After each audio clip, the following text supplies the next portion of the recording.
He didn't shout. He didn't beg. He didn't even cry. He simply looked up at one of the most famous athletes on the planet and whispered two words, "I'm hungry." No one could have predicted what would happen next. Not the security guards, not the teachers, not even Steph Curry himself. But that quiet moment sparked a movement. This is the true story of a 12-year-old boy who turned his hunger into hope and his hope into a revolution. It's not about fame. It's not about charity.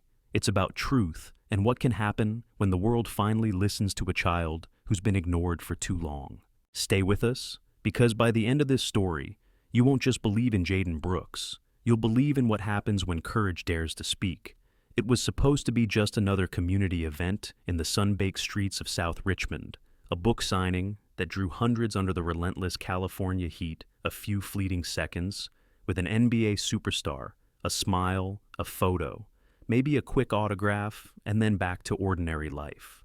But for one 12-year-old boy, those fleeting seconds would stretch into a moment that would redefine his future and ultimately the lives of thousands. His name was Jaden Brooks. Small-framed, quiet, with eyes far older than his age, Jaden wasn't there to impress or be noticed. He didn't wear the latest jersey or flashy sneakers. His oversized school polo clung to his thin frame, and his scuffed-up shoes worn down at the heels were a knockoff version of Steph Curry's signature line, purchased second-hand, from a thrift store 2 years ago. He clutched a battered composition notebook tightly to his chest, its corners curled and the front cover smeared with pencil marks and dreams. The lines outside the community center had begun forming before dawn. Jaden and his grandfather, Samuel Brooks, had taken the first bus of the morning to be there. Samuel, a 68-year-old night security guard with thinning gray hair and a limp in his left leg from years of walking hospital corridors, had swapped shifts just to be able to bring his grandson here. He hadn't told his supervisor why, only that this day mattered, and it did. For Jaden, basketball wasn't just a game. It was an escape, a hope, a language he understood in a world that often made no sense. They arrived before the sun had even cracked the horizon. Samuel, dressed in his faded work uniform, offered Jaden the only snack he could afford to bring half a granola bar saved from his last shift. Jaden broke it in half again and put one piece in his pocket, quietly saying it was for later. In truth, he hadn't eaten dinner the night before, but he didn't want to make his grandfather feel worse than he already did. As the hours passed and the line grew longer, Jaden's legs ached from standing, and the weight of the heat pressed down like a slow punishment. Around him, other kids laughed, posed with Curry posters, and excitedly chattered about their favorite games. Jaden stayed silent, his eyes fixed on the doors where the man he had watched for years on borrowed screens would soon appear. He didn't want to faint. He didn't want to cry. He just wanted a moment to say, "Thank you." Samuel wiped the sweat from his brow and looked down at his grandson. "You hanging in there, Jay?" he asked, his voice gravelly from fatigue and years of working graveyard shifts. Jaden nodded, but his lips were pale, and his stomach betrayed him with a loud gurgling growl. Samuel looked away, pretending not to hear it, his jaw tightening with guilt. "We can leave if it gets too much," he offered, knowing the boy would refuse. And he did. "No," Grandpa Jaden whispered with the fragile fire of someone trying to hold everything together. "We came this far. I'm okay." He wasn't. But he was determined. Finally, after more than 6 hours of waiting, they reached the gym doors. The security staff, trying to manage the overwhelming crowd, barked directions. One photo, one signature, keep it moving. A guard ordered, barely glancing at them. Jaden's knees shook slightly as he stepped forward into the small, roped-off area where Steph Curry sat behind a folding table, casually dressed in a hoodie and ball cap, smiling warmly at the fans cycling through. Curry looked up as Jaden approached, his gaze catching on the boy's nervous eyes and threadbare clothing. "Hey, buddy," he said, extending his hand. "What's your name?" Jaden hesitated, voice caught in his throat. He had imagined this moment so many times, what he would say, how confident he'd sound. But none of it came out right. Jaden, he stammered, clutching the notebook tighter. "I watch all your games at the electronics shop window. We don't have a TV, but I memorize your shots and practice them after school." Curry's smile deepened, touched by the boy's earnestness. "That's real dedication," he replied about, to sign the notebook. But then Jaden said something else, something no one expected. Today I couldn't practice. I was too hungry to focus. The words hung in the air like a quiet siren. The nearby security guard didn't flinch, he'd heard worse. But Curry did. His hand froze mid-signature. His eyes narrowed not with anger, but with concern. He lowered the pen and leaned forward slightly. "How long since you last ate?" he asked, voice low enough that only Jaden and Samuel could hear.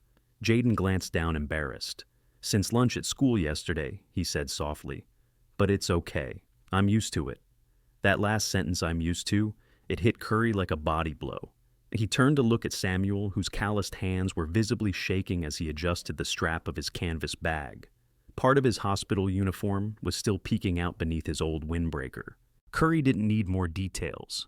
He had seen this story before in communities across Oakland, in letters sent to his foundation, but never this close, never this direct.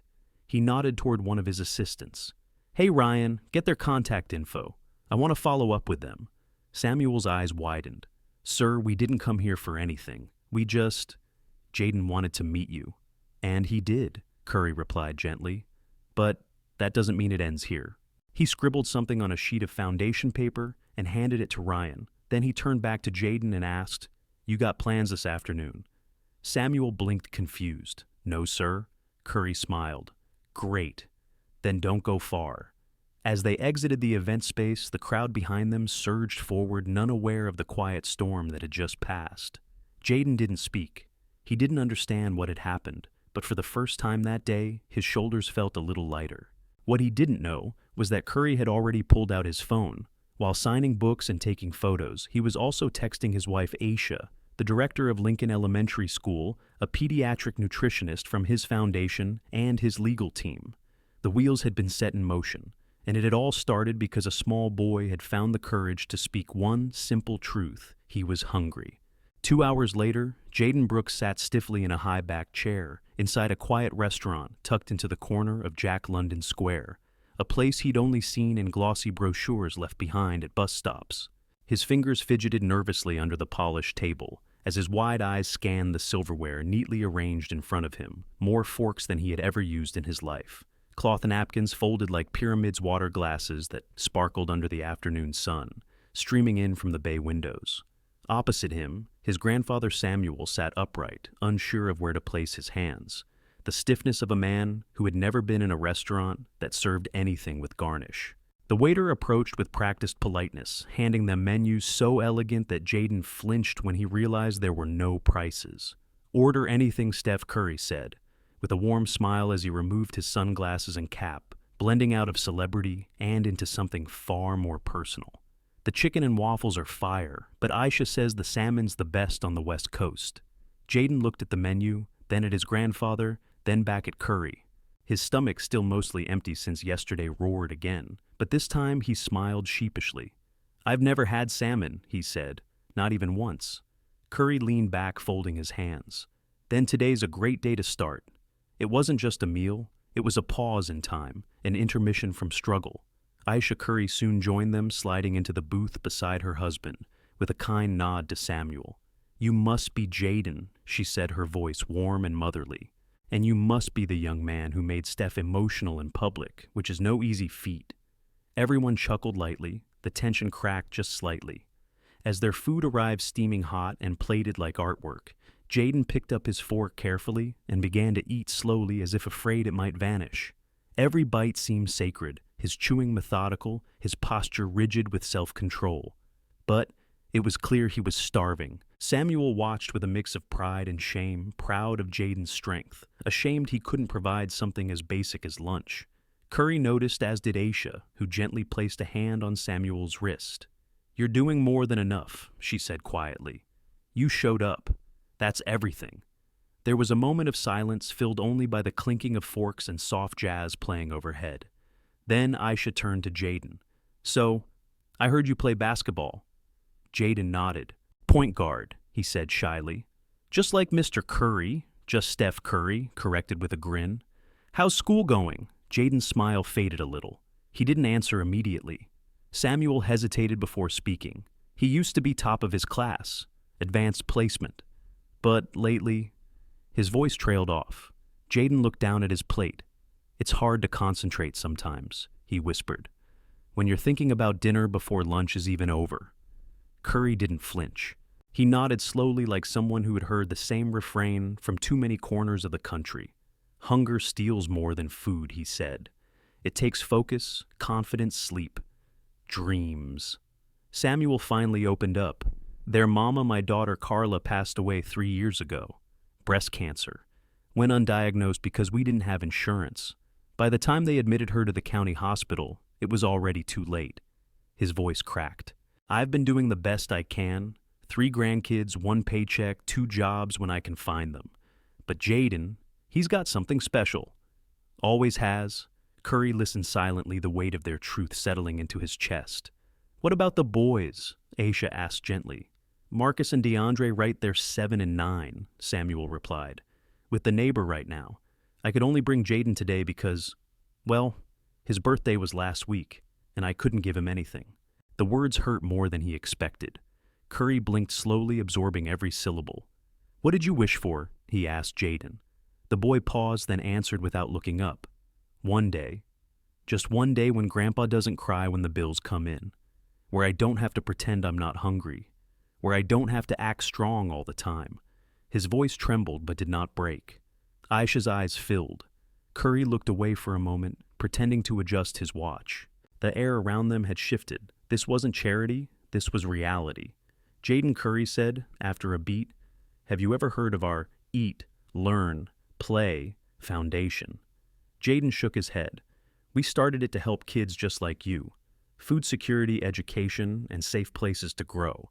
But clearly we've missed some kids' important ones. You reminded me why we started this in the first place.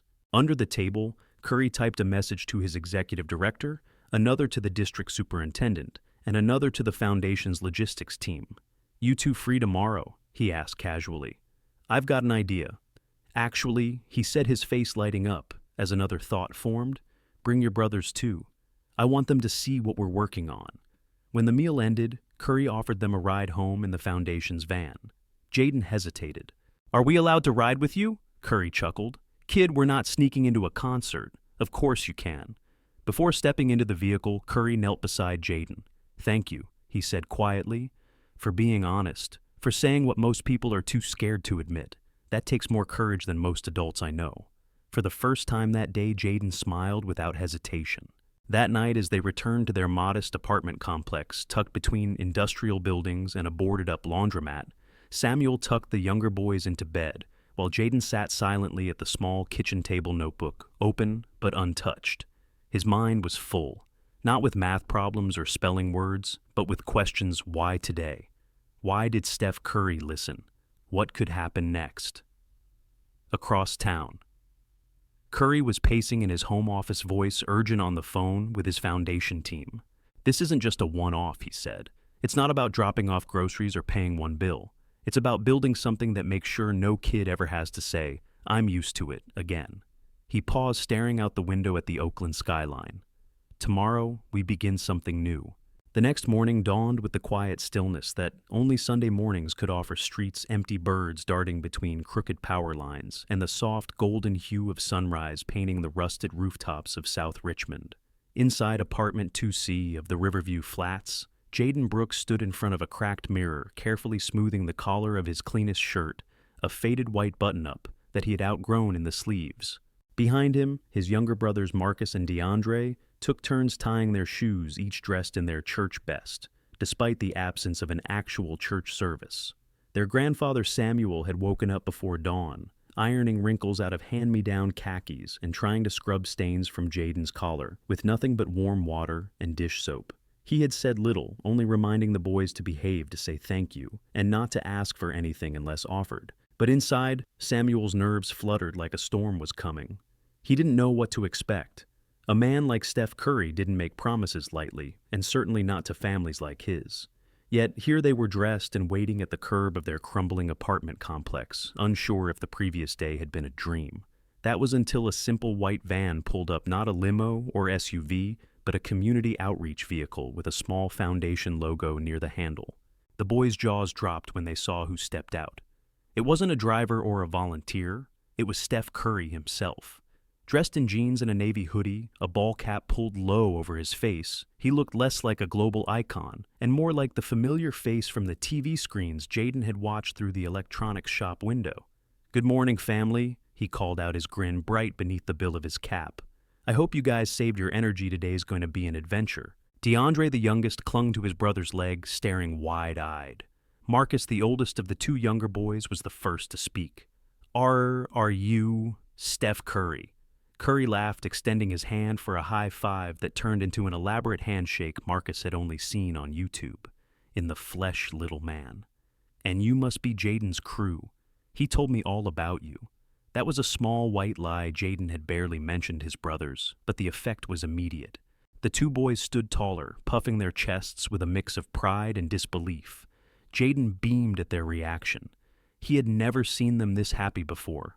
As they climbed into the van, Samuel offered a nervous, "Thank you. Mr. Curry, Steph. I just want you to know we don't expect anything. We're grateful just to be here." Curry placed a reassuring hand on the older man's shoulder.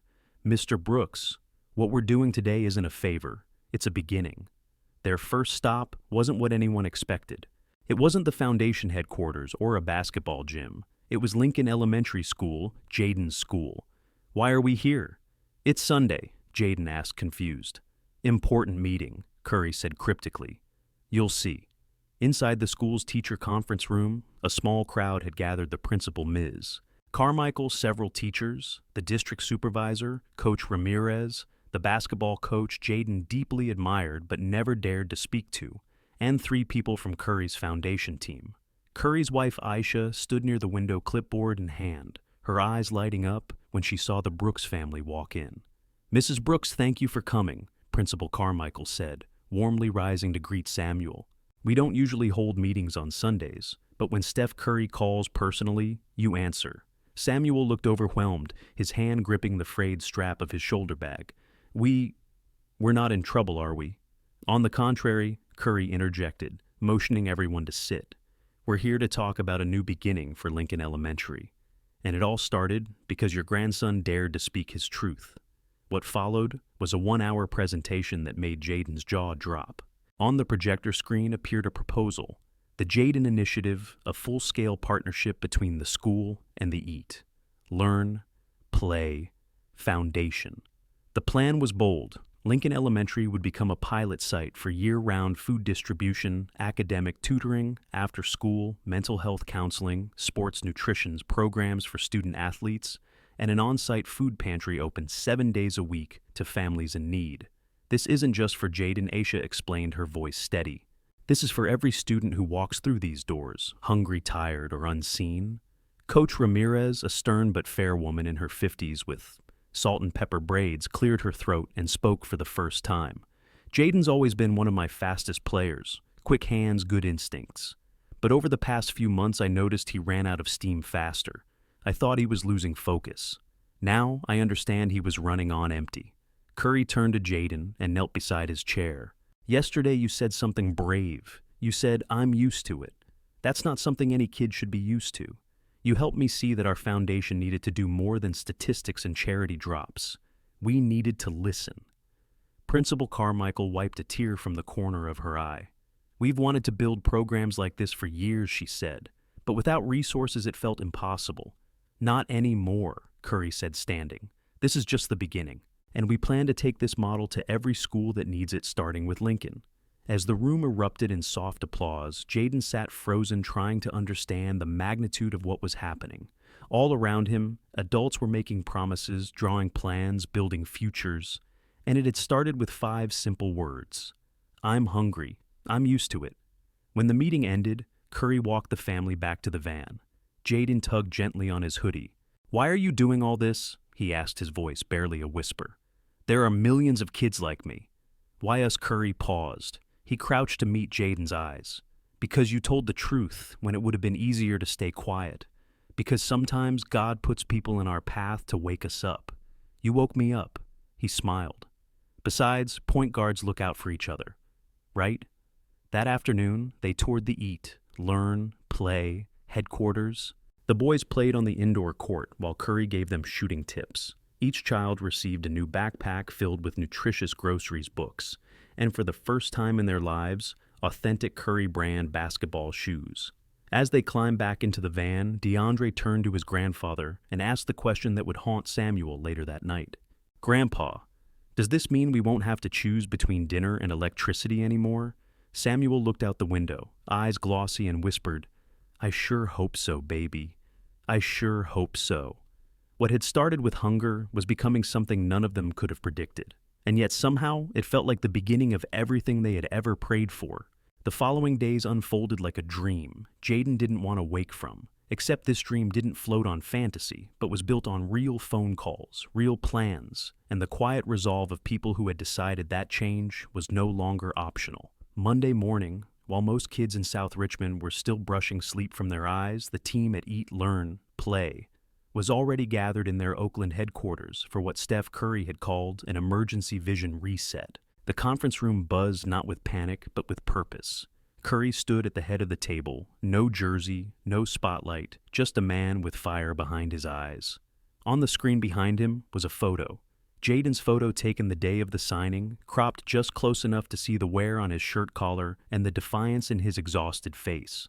This, Curry began, pointing at the image, is who we missed. He paused, allowing the silence to wrap around his words like barbed wire. Jaden Brooks is not an exception. He is the mirror, and if we're brave enough to look at that reflection, then we can be brave enough to change how we serve. Aisha, seated to his right, nodded. "We've done good work," she added. "But hunger isn't a seasonal crisis. It's daily. It's constant. It lives in silence. And it doesn't always look like a starving child. It looks like a kid who can't focus, a grandmother who skips meals so the kids can eat, a family that doesn't ask for help because they're too used to the struggle." The room shifted. People sat straighter. They weren't just here for another campaign, they were here to rebuild the blueprint. Lisa Chen, Director of Education Programming, pulled up stats on Lincoln Elementary. 67% of their students qualify for free lunch, but we estimate at least 40% still experience weekend hunger. "And summer's worse," added Carlos Mendoza, the outreach coordinator. "No school meals, no structured support, just empty kitchens and dangerous streets." Curry turned to the room. "We're not building charity, we're building systems, starting with Lincoln." The next slide unveiled the Jaden Initiative Phase 1, 24/7 food pantry staffed by rotating volunteers, after-school academic tutoring led by local college students, school-wide sports nutrition meals for all athletes, and a pilot mentorship program pairing high-achieving students with foundation alumni and community leaders. But Curry wasn't done. "I want job placement training for parents and guardians. We help the kids, yes, but if we don't support the homes, they go back to the cycle continues."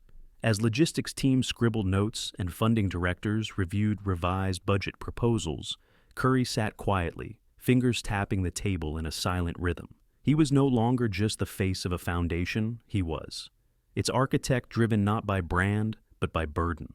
Meanwhile, back in South Richmond, Jaden returned to Lincoln Elementary like a soldier returning from battle with medals no one could see.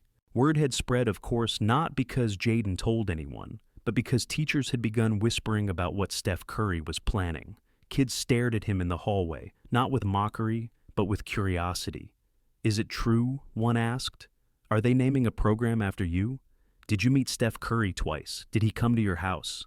Jaden didn't know how to answer. He hadn't changed. He still wore the same shoes. He still brought the same reused lunch bag. But inside him, something had shifted, an invisible armor made of hope.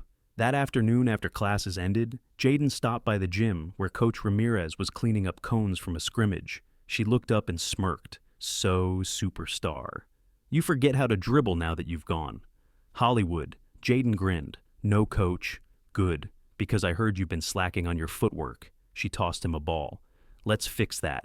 For the next 30 minutes, they drilled in silence, pivot steps, bounce passes, layup chains.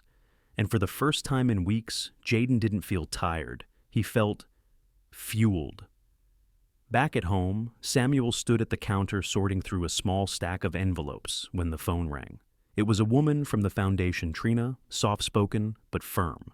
"Mr. Brooks, we'd like to schedule you for our first training session next week. The hospital's administrative department is hiring intake coordinators. With your background and experience, you'd be a perfect candidate." Samuel nearly dropped the phone. I haven't worked at a desk in my life, he said almost apologetically. And yet, you've managed 3 kids, 2 jobs, and kept your family fed. That sounds like management to me, Trina replied. For a moment, the old man didn't know whether to laugh or cry. Instead, he just said, "Thank you." That evening, the entire Brooks household sat around their small kitchen table, not just to eat, but to plan. Real plans. DeAndre wanted to try out for the school chess club. Marcus wanted to join the science team. Jaden, for the first time in his life, pulled out a folder labeled College Ideas with the logo of UC Berkeley drawn in pencil on the front. "You know," Samuel said, slowly looking around at the hopeful faces of the children he had raised, "your mama used to dream of going to college too. Said she'd change the world. I think maybe she passed that dream down." Jaden didn't say anything. He didn't need to. His eyes said it all. That night, Curry sat alone in his home office reviewing the final rollout documents for the Jaden Initiative. As he flipped through the digital pages, a new message arrived on his phone. It was a video. Jaden and his brothers standing in front of their apartment, each holding up a handmade sign. DeAndre said, "No more empty bellies." Marcus reads, "School is easier when I'm full." And Jaden's sign said simply, "Thank you for hearing me." Curry leaned back in his chair, the glow of the screen painting soft shadows across his face. He didn't smile, not yet. There was too much to do. But for the first time in a long time, he felt like he was playing for something bigger than basketball. The next chapter was just beginning. It was only 5 days after that Sunday meeting when the first visible wave of transformation rippled through the community, and it started of all places with a delivery truck. It was early morning, the sun just climbing past the treetops when a white semi pulled into the side lot of Lincoln Elementary School. Jaden had just arrived, backpack slung over his shoulder, walking his brothers to their classrooms. He paused when he saw. It bold letters printed on the side of the truck read, "Eat, Learn, Play, Community Nourishment Division." Volunteers in bright blue shirts were already forming lines, unloading crates filled not with processed lunch trays, but fresh produce, spinach, apples, oranges, tomatoes, still glistening with dew, alongside milk yogurt eggs and loaves of warm-baked multi-grain bread. Jaden stood frozen as he watched Coach Ramirez help carry a box toward the new pantry room near the cafeteria, her whistle bouncing on her chest, her demeanor more energized than usual. "Yo, Jay," she called, waving him over. "You want first dibs on unpacking the cereal, or you gonna stand there like a statue?" He smiled his first real smile of the morning and jogged toward her, his steps lighter than they had felt in weeks. Inside, what had previously been a storage closet now stood shelves and refrigeration units stocked and labeled, organized with care and precision. On one wall, a freshly painted mural depicted a giant dining table surrounded by diverse kids passing food and laughing under a banner that read, "No one eats alone." It hit Jaden like a silent wave. This wasn't just charity. This was dignity. This was designed. By lunch, word had spread like wildfire. Teachers brought their students to see the pantry. Parents peeked in after pickup. And Jaden. He stayed behind after school, volunteering to sweep restock and wipe counters. "You don't have to do this," one of the staffers said. Jaden shrugged. "I want to." That evening, the Brooks family received another unexpected visit, not from Curry, but from Ms. Carmichael, the school principal, accompanied by a woman named Brenda Davis, a job placement coordinator from the foundation. "Mr. Brooks," Brenda began, after stepping into their modest living room, "we've reviewed your application and want to let you know that the hospital has approved you for their intake training track." Samuel blinked. "But I haven't even interviewed." "They waived it," she said gently, "based on a recommendation from a very influential point guard." Everyone laughed softly. Samuel scratched his head. "I don't even own a tie." "Don't worry," Ms. Carmichael added, pulling out a neatly folded package.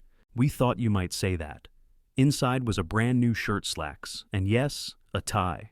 Samuel chuckled under his breath, disbelief warming his voice. "I don't know what to say." "You don't have to say anything," Brenda replied. "Just be ready Monday morning." That night, after his brothers were asleep, Jaden sat at the kitchen table with his old notebook and flipped past pages of makeshift play diagrams and school notes until he found a blank sheet. At the top, he wrote in careful block letters, "Things I can do that I didn't think I could." Below that, he started a list. Help feed a school, inspire a program, be heard, make a difference. Around midnight, Samuel found him asleep at the table, head resting on his arms. He didn't wake the boy. He simply laid a blanket over him and stood there in silence, letting his heart process the weight of hope returning to a household that hadn't dared dream in years. The next morning, Jaden was greeted at school by something he never expected: applause. As he walked down the main corridor, students, teachers, even custodians clapped quietly, respectfully. One teacher placed a hand on his shoulder and whispered, "Thank you, Jaden, for speaking up." He wasn't used to being noticed. He didn't know what to do with the attention, so he just nodded and kept walking. That afternoon, as he stepped onto the basketball court for practice, Coach Ramirez blew her whistle and pointed. "Today's drill is called the Jaden Hustle," she said, a mischievous twinkle in her eye. "You start with nothing, work harder than everyone, and finish stronger than anyone expects. Let's go." The team laughed and followed her lead, but Jaden paused, stunned. His name, as a drill, his work, part of the culture now. That night back at the Curry household, Steph scrolled through a string of emails from other NBA players asking about the Jaden initiative. Some were curious, others inspired, a few ready to get involved. "This is going to get bigger than we thought," Aisha murmured as she handed him a tea. "Are we ready?" Steph leaned back, thumb pausing over the reply button. "I don't think we'll ever be fully ready," he said, "but we're doing it anyway." Just as he was about to respond, his phone buzzed with a message from Jaden. It was a photo. Jaden standing proudly next to the pantry, a volunteer badge around his neck, and below it a caption, "Not hungry today." Not just because of food. Steph smiled. He didn't need awards. This was enough. Across town, under the dim light of their small kitchen, Jaden added one more line to his list: "Change how people see kids like me." He tapped his pen against the page, not with doubt, but with quiet conviction. The journey wasn't over. It had barely begun. The following week began not with fanfare, but with routine, a routine that for once felt steady, safe, even promising. For Jaden, it meant waking up before sunrise, not because of the noise outside or the fear of missing breakfast, but because he had responsibilities now: pantry prep before school, inventory check-ins during lunch, and after-school tutoring for third graders who needed help with math. It gave his life rhythm, structure, and most importantly, purpose. For Samuel, it meant walking into Highland Memorial Hospital, not in a janitor's uniform, but in slacks and a name badge that read Samuel Brooks, intake trainee. He stood taller than usual that day, not because his pain had vanished, but because for the first time in years, his labor felt seen. The staff greeted him with kindness, the trainers gave him confidence, and even the coffee, strong and bitter, tasted like something earned. At Lincoln Elementary, the impact of the Jaden Initiative deepened with every hour. The pantry, once a pilot idea scribbled on a whiteboard, was now a community hub. Students came after school to pick up dinner bags. Parents came on weekends to attend budgeting workshops. One afternoon, Jaden walked into the new tutoring lounge to find his old classmate Tyrese, once the loudest, proudest bully in 5th grade, quietly helping a 2nd grader read. Tyrese looked up, startled, then nodded. "Yo, Jay, this place is kinda dope." Jaden smiled. "Yeah, it is." But even as things began to heal, the shadows of the past didn't vanish completely. That Friday, a substitute teacher paused Jaden in the hallway. She didn't recognize him. At first, his posture had changed, his eyes less guarded. But once she did, her tone sharpened. "I remember you," she said. "You're the boy who interrupted the book signing. You shouldn't speak out like that. It embarrasses people." The words stung more than Jaden expected. That night, he couldn't finish his homework. He sat on the floor of the small living room while his brothers played with action figures behind him, and the memory of that woman's tone echoed like a broken bell. Was it embarrassing to say the truth, to speak hunger out loud? Was dignity only for those who had enough to eat? He didn't tell his grandfather. He didn't want to ruin the man's first week of hope in years. But on Sunday morning, during a quiet walk to the corner store, Jaden found himself standing in front of the community bulletin board. A flyer caught his eye: City Youth Summit, Seeking Middle School, Leaders for Community Change panel. There was an open slot. He tore off the contact tab at the bottom and shoved it into his pocket. That same evening, he sent an email to the foundation. It was short, nervous, and raw. "Hi, this is Jaden Brooks. I saw a flyer about the Youth Summit. I think I want to tell people what happened, not because I want attention, but because other kids need to know it's okay to speak up. Is that allowed?" The reply came just 3 hours later. from Aisha. Jaden, not only is it allowed, it's needed. Let's prepare together. The next few days were a blur of rehearsals, Zoom calls, writing and rewriting, his speech practicing in front of his grandfather, who sat at the table, nodding with teary pride. "You're speaking for all of us, Jay," he said once, "even the ones who never got the chance." On the morning of the summit, Jaden wore his foundation polo tucked into clean jeans. The event was held at Oakland City Auditorium, a wide echoing space filled with round tables, banners, local news crews, city council members, and dozens of young students from across California. Jaden felt dizzy walking into that room. He was just a kid from South Richmond. He wasn't a scholar, a valedictorian, or a science fair winner. He was the hungry kid. But then he saw Curry and Aisha sitting in the front row, nodding at him like he was already enough. He took the stage. The lights blinded him for a second. The microphone felt heavier than he thought it would. He took a breath and began, "My name is Jaden Brooks, and I used to be ashamed to say I was hungry." The room stilled. The camera stopped moving. Even the whispers fell silent. But it wasn't just hunger for food. It was hunger for safety, for time, with my grandpa, for chances to dream. I used to think being hungry meant you were weak, but now I know it just means you haven't been heard yet. He shared how, one sentence I'm used to, it had changed not only his life, but his school, his family, his whole neighborhood. "I didn't speak up because I wanted charity. I spoke up because I couldn't lie anymore. Because when we hide the truth, nothing gets better." He ended with a soft but defiant promise. "There are more of me out there. You just haven't listened yet." The standing ovation was immediate. People cried. People clapped. People stood still for longer than anyone expected. In that moment, Jaden wasn't the hungry boy. He was a catalyst, a mirror, a call to action. Afterward, reporters surrounded him. Program directors asked for his input. A senator whispered, "We need to talk." And Curry just walked up and pulled him into a hug. "You're not the kid in line anymore," he said. "You're the leader in the room." That night, Jaden didn't sleep. He didn't need to. His dreams were already happening, wide awake.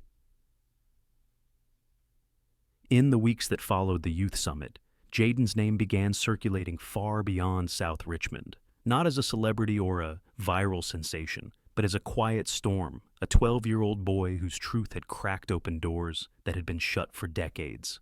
His speech was replayed on morning news broadcasts, featured on local podcasts, and even quoted in a city council proposal addressing food insecurity in public schools. But while the outside world buzzed with his name, Jaden himself remained remarkably grounded. Fame wasn't his goal, change was. And it started small. Every morning, he continued to show up at school early, helping to restock the pantry before the first bell rang. He helped younger students pick out what they needed with dignity, never pity. "Take what you need," he'd say, "and come back tomorrow if it's not enough." He still practiced basketball, after school still worked on math. Worksheets with his brothers at the kitchen table each night. But everything felt different now, not easier, but fuller. His days were no longer filled with silent hunger or quiet shame. They were filled with purpose. One morning, as Jaden finished wiping down shelves in the pantry, Ms. Carmichael walked in, holding a folder. "You have a visitor," she said. "From Sacramento." Jaden blinked. "The capital." She nodded. "He's from the governor's youth council. He saw your speech." In the front office sat a man in his 30s, dressed sharply with a kind face and a pin of the California flag on his lapel. He introduced himself as Derek Lynn, a representative from the governor's education task force. "Jaden," he said warmly, "we'd like to invite you to Sacramento to speak to the state advisory board. They're launching a new statewide initiative on school nutrition. You inspired it." Jaden's stomach fluttered. "Me?" Derek smiled. "Your words moved a city. Now they can help move policy." That night, as he sat with his grandfather in their tiny living room, Jaden stared at the letter again and again. "I don't know if I can do it," he said. "What if I mess up?" Samuel looked at him, voice steady. "Son, you stood up in front of strangers and told them you were hungry. You think talking to a few politicians is scarier than that?" Jaden laughed through his nerves. "I guess not."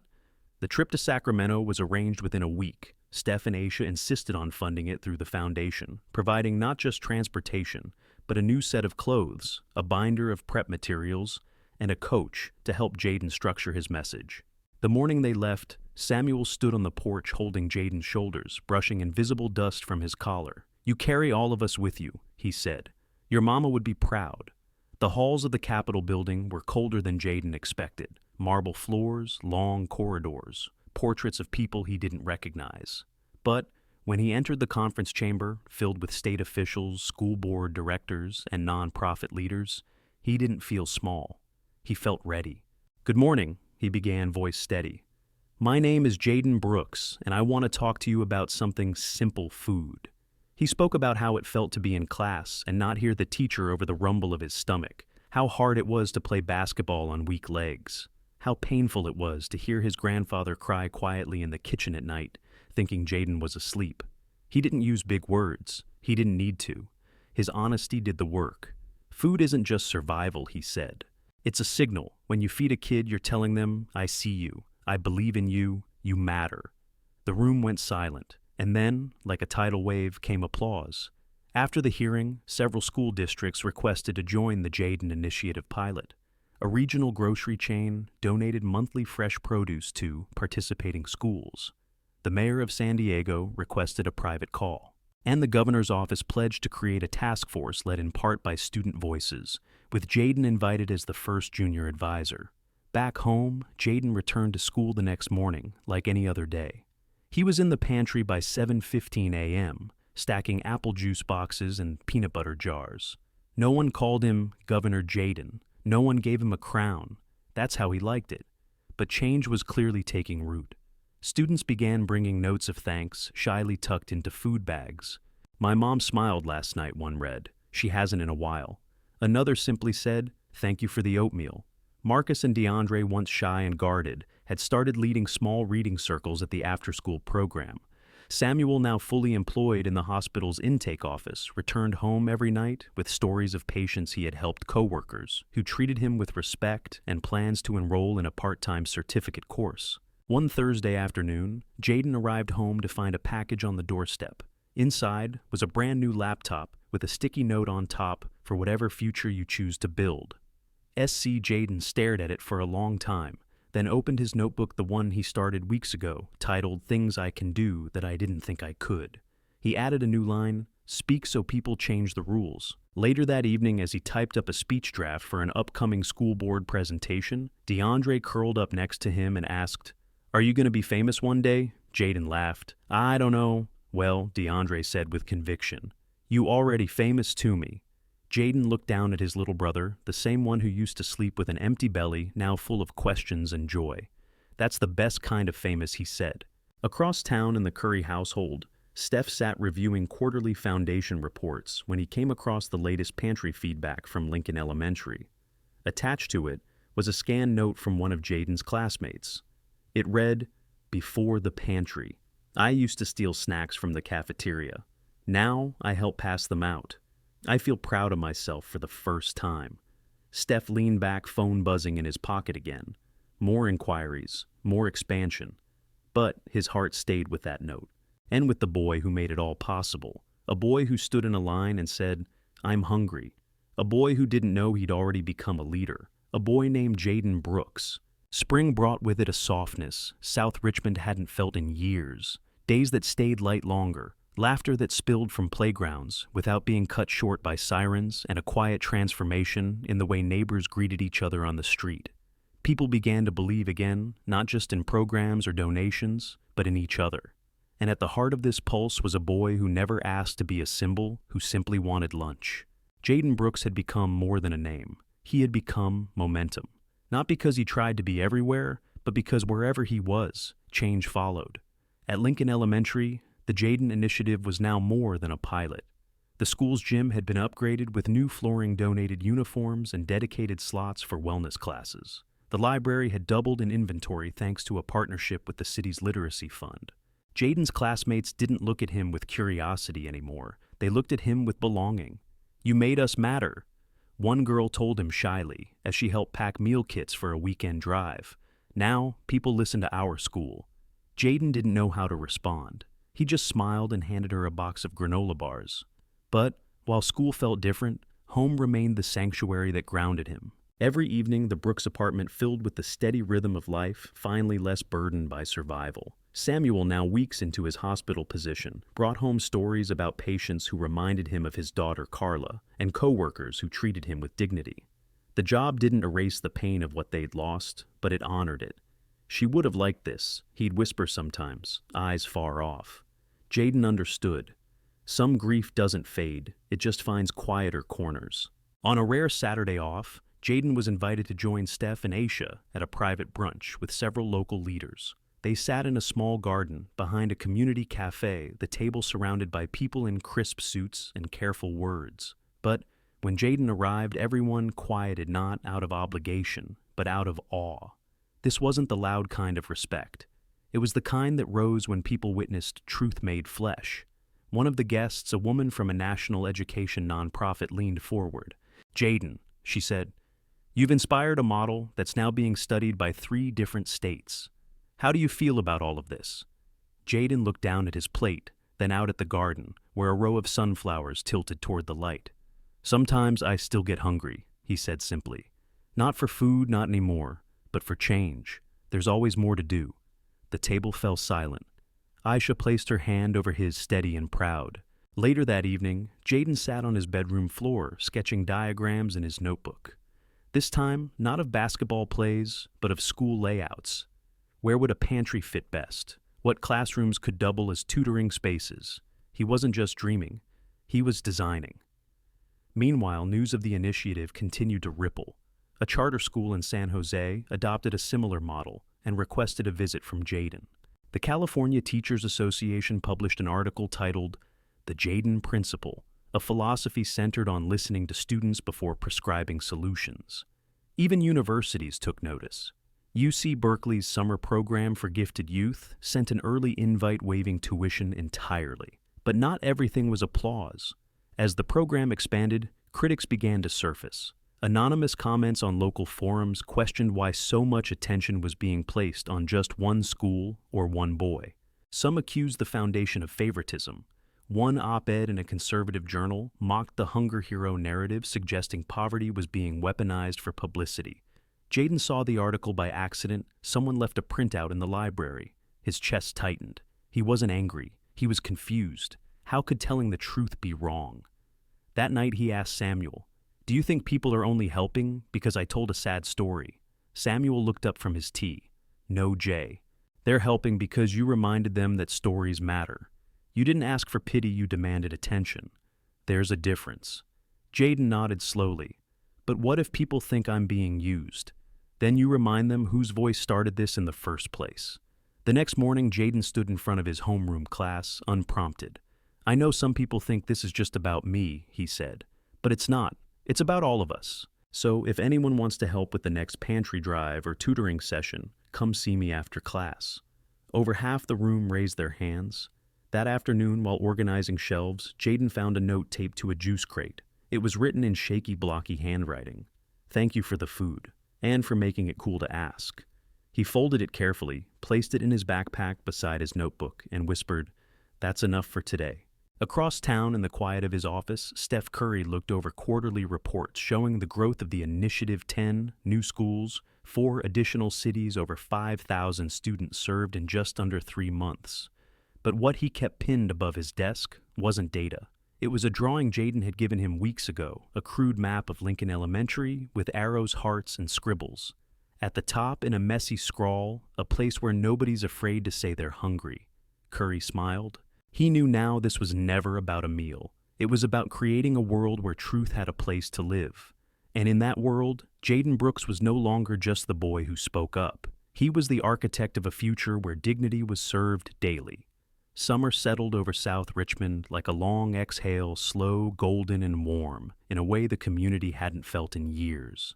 But for Jaden Brooks, rest was a luxury he had never fully learned to trust. While other kids counted down to camp days and sleepovers, he was counting crates in the school pantry, refining food rotation schedules, organizing tutoring shifts with high school volunteers, and quietly building something far bigger than he had ever imagined.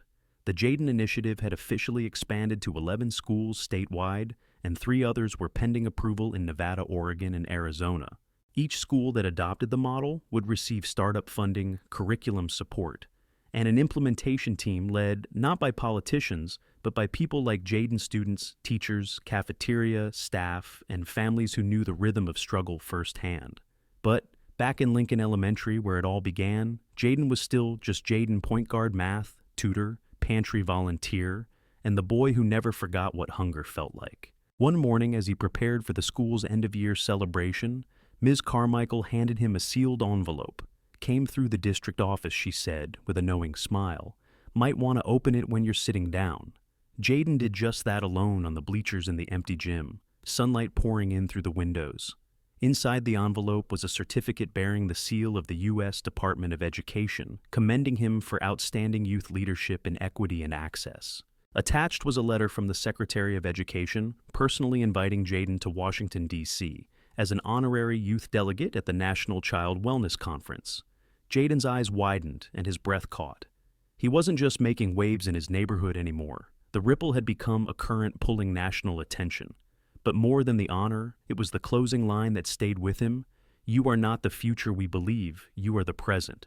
That night, Jayden placed the letter beside his bed next to a photo of his mother, Carla. He hadn't moved it in years. I think I'm doing it, Mom, he whispered. I think I'm doing it. Meanwhile, Samuel's life had transformed in quieter, steadier ways. He had completed his hospital training and now led new hire orientations every other week. His work badge, once a fragile symbol of second chances, now carried weight. People listened to him. He had even started mentoring other grandparents, raising grandkids, helping them navigate housing forms, food stamps, and late-night fears. One evening after dinner, Samuel sat beside Jayden on the couch, a worn Bible in his lap. You ever think about what you want to be when this is all done? He asked. Jayden tilted his head. You mean when I'm older? Yeah, Samuel said softly. You're already doing more than most grown folks I know. But I wonder, what comes next? Jayden was quiet for a moment. Then he looked down at his hands, the same ones that used to shake from hunger, now used to build schedules, guide others lift crates of food. I think I want to build places, he finally said. Not just food places, schools, programs, homes, places where people don't have to be strong all the time just to survive. Samuel nodded slowly, eyes shining. That sounds like something worth becoming. 2 days later, Curry invited Jayden and his family to attend the official announcement of the initiative's expansion into Los Angeles. The event was hosted at a state university campus, with banner speakers and dozens of student leaders from across California. Jayden was introduced not as a guest, but as the keynote speaker. This time he didn't freeze. He didn't doubt. He stepped up to the podium with quiet confidence and said, "People ask me all the time how I did this. But I didn't do it alone. I had a grandfather who believed in me, a principal who gave me space to speak, a player who listened instead of performing, and a community that showed up even when the lights were off.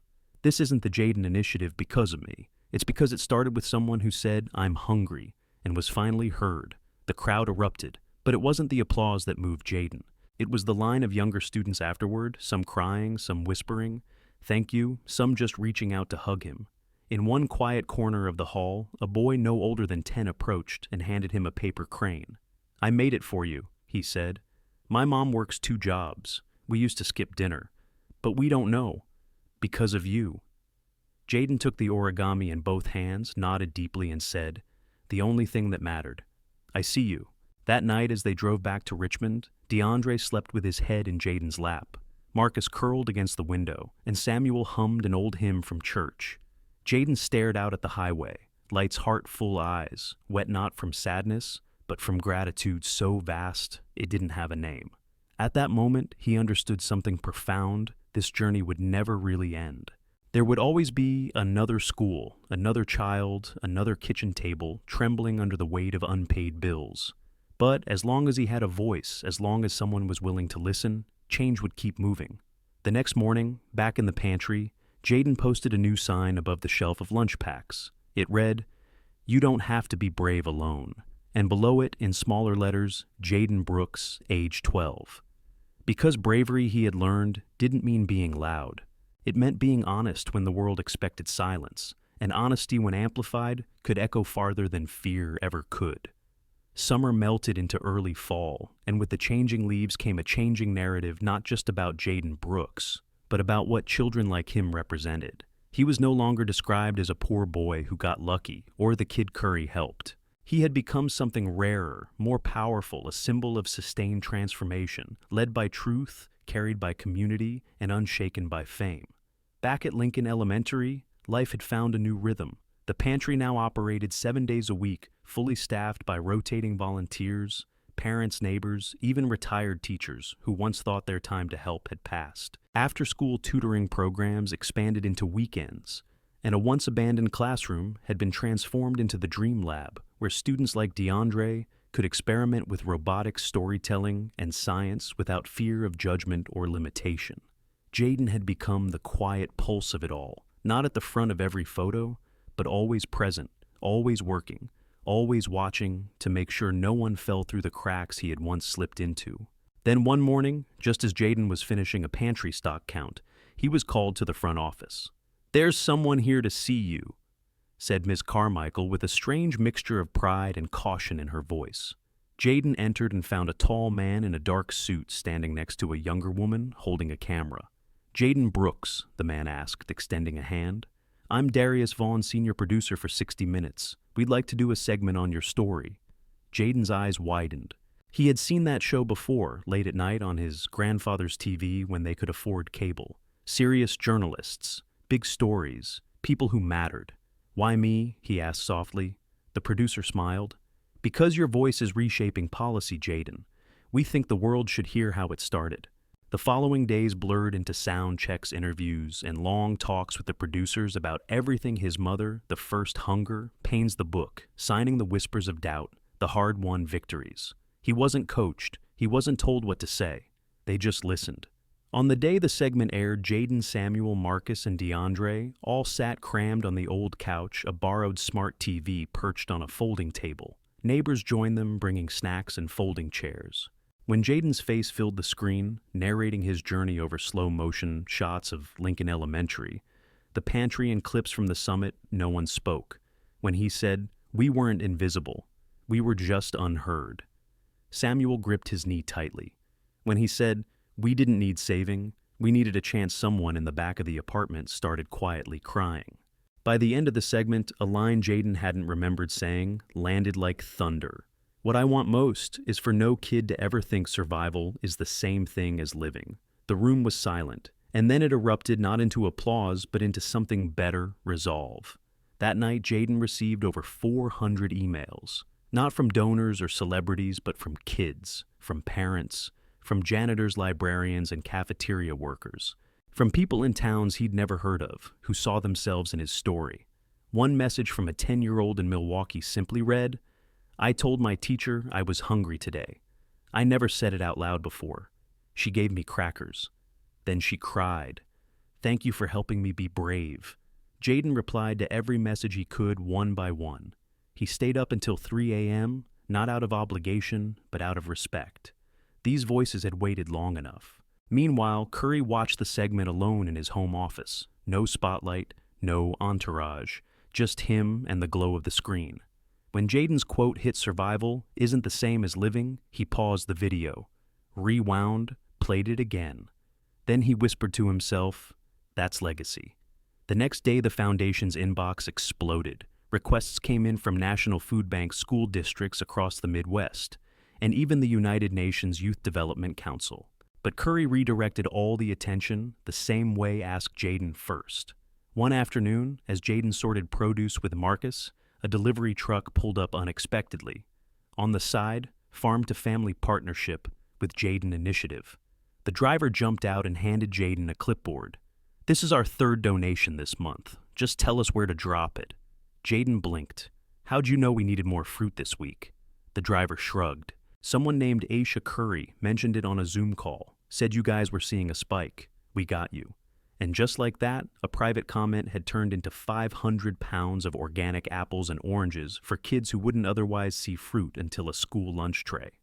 That night, Samuel pulled Jaden aside. "You know this is bigger than anything I could have prayed for," he said. "But I need to know you okay. Carrying all this." Jaden leaned against the wall, exhaled. Some days it's heavy, he admitted. But it's a good kind of heavy, the kind that means something. Samuel smiled. Then let me carry a little of it too. The two stood there in silence, generations bound not by blood alone, but by struggle resilience and a shared refusal to quit. Across town, an anonymous donor sent a proposal to the foundation, a full scholarship fund for kids in the Jayden Initiative pipeline, including housing and mentorship. In the subject line, the donor wrote, "Because brilliance should never go hungry." Jayden didn't know it yet, but his name was already being etched into policy briefs, strategic plans, and educational frameworks, not as a brand, as a blueprint, one built not on perfection, but on honesty. And the next morning, as he handed out food bags in the pantry, one of the youngest students, no more than 6, looked up at him and said, "You're the reason my big brother doesn't skip lunch anymore." Jayden crouched, looked the boy in the eyes, and said, with quiet conviction, "And you're the reason I won't stop." Fall arrived with a sharper wind and deeper skies, and while the leaves turned across South Richmond, so did the future for schools, for families, and for a boy who had once whispered, "I'm hungry." But now Jayden Brooks didn't whisper anymore. His voice, once tucked behind nervous glances and skipped lunches, now carried through boardrooms, classrooms, and community halls alike.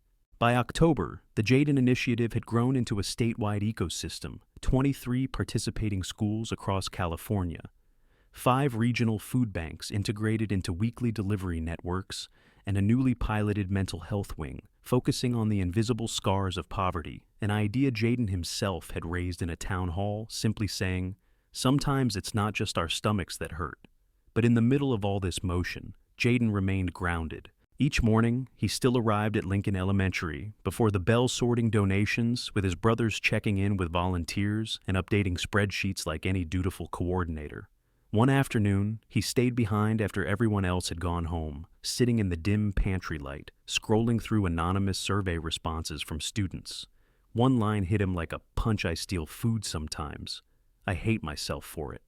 Jayden stared at the screen, heart thudding, not in judgment, but in recognition.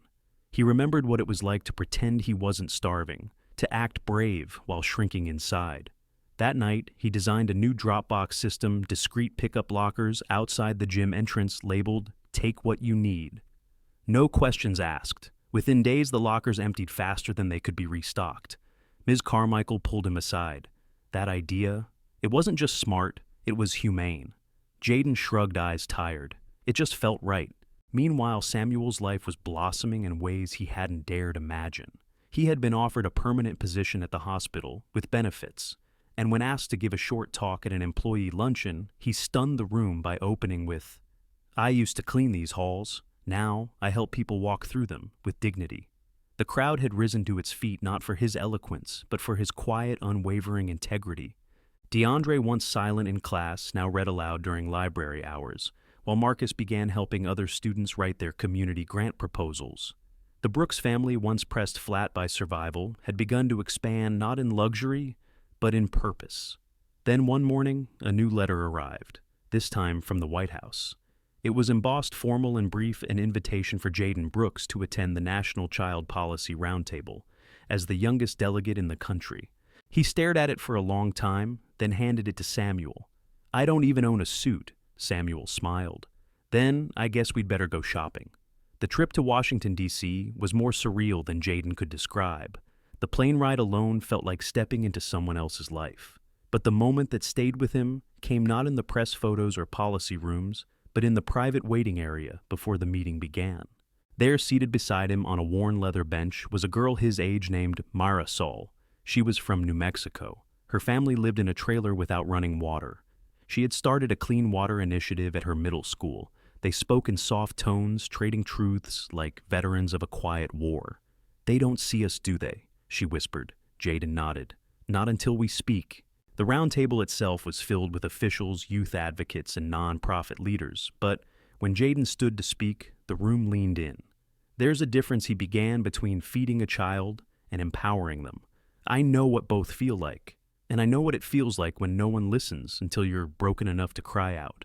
But I also know the power of being heard the first time, and I'm here to make sure we build systems that don't wait for kids to collapse before we care." Applause came slowly and reverently.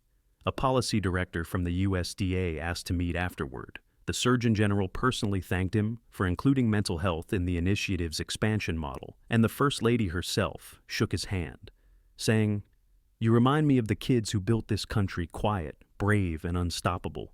But for Jaden, the highlight came in the hotel room that night when he FaceTimed his brothers to show them the city lights. "One day we'll all come back here," he said. Together. When he returned home, the airport waiting lounge erupted in cheers. Lincoln Staff Foundation team members, even Coach Ramirez, holding up a poster that read, "Point guards change more than games." Back in the pantry the next morning, Jaden found a new mural had been painted overnight. It showed children of all backgrounds gathered around a table, overflowing with food books and basketballs. Above them, a banner read, "This is what listening builds." He stood in front of it stunned. Someone tapped his shoulder. It was the new sixth grader, Ty shy and unsure. "Mr. Jaden," he said quietly, "I think I want to help too." Jaden smiled, handed him a clipboard and said, "Then you're hired." Across town, Curry sat reading a policy memo titled Youth-Led Equity Models, a National Framework. And there on page 3 in bold was the phrase, the Jaden Model. Not just an initiative, a model. And the margins of history once filled with forgotten children had now been redrawn to make space for the truth of a boy who spoke when the world expected silence and built when it expected nothing. Winter arrived softly, not with blizzards or storms, but with a hush that blanketed South Richmond in low clouds and the smell of wood smoke rising from chimneys that for once stayed warm through the night.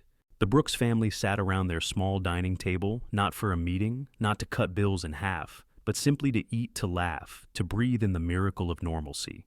Jaden now, 13, looked older. Somehow, his frame still slight, but his presence far larger. His voice carried weight not because it was louder, but because people knew when he spoke, it mattered. By December, the Jaden Initiative had impacted over 30,000 students across 4 states. University researchers began publishing case studies on the model. City councils across America held meetings to replicate their framework. But Jaden remained rooted in the pantry at Lincoln Elementary, sweeping floors, restocking shelves, and helping little kids with backpacks too big for their bodies feel seen, welcomed, and safe. One Tuesday morning, the school gathered in the auditorium for a winter celebration. Jaden assumed it was about holiday drives or end-of-semester announcements. But when he stepped through the double doors, the entire room erupted into thunderous applause. The stage was decorated with photos of the initiative smiling students, pantry shelves, murals, and a giant banner that read, "Thank you, Jaden. You fed more than just stomachs. You fed hope." Ms. Carmichael took the mic, voice cracking with emotion. "We often say children are the future, but sometimes a child becomes the present we all needed. Jaden, your courage made us better. And today we honor not just what you've done, but what you represent." Coach Ramirez stepped forward holding a frame. Inside it, a certificate embossed with gold. Lincoln Elementary hereby renames its Student Leadership Hall as the Jaden Brooks Center for Courage and Care. Jaden stood frozen. Words refused to come. So he walked to the stage, stood behind the mic, looked out at classmates, teachers, janitors, and his little brothers in the front row, and simply said, "Thank you for listening, when I didn't even know how to ask." That night back at home, Jaden sat by the window with his notebook, the same one he started when all this began. He flipped to the back where the last page had long remained blank. Slowly he wrote, "I used to think hunger was something to hide. Now I know the truth is something to share, and sharing it can feed the world." Across town, Steph Curry stood backstage at an awards gala, honoring his foundation's impact. As the MC listed the year's accomplishments, Curry wasn't focused on the cameras or the applause. His eyes were on a photo in his hand, Jaden standing in front of the first food locker he built, arms crossed, head held high. When his name was called, Curry walked to the stage, paused, and said, "If you want to change the world, don't just look for the loudest voices. Listen for the honest ones, the quiet ones, the hungry ones. Because sometimes one child's truth can rewrite what we all thought was possible." Meanwhile, back in the quiet warmth of the Brooks apartment, Samuel tucked DeAndre and Marcus into bed, then turned off the light and found Jaden still sitting by the window, staring out at the city he helped reshape. "You okay, son?" he asked. Jaden nodded. "I'm just thinking about what's next. You've already done more than most people dream of in a lifetime," Samuel said. Jaden smiled gently.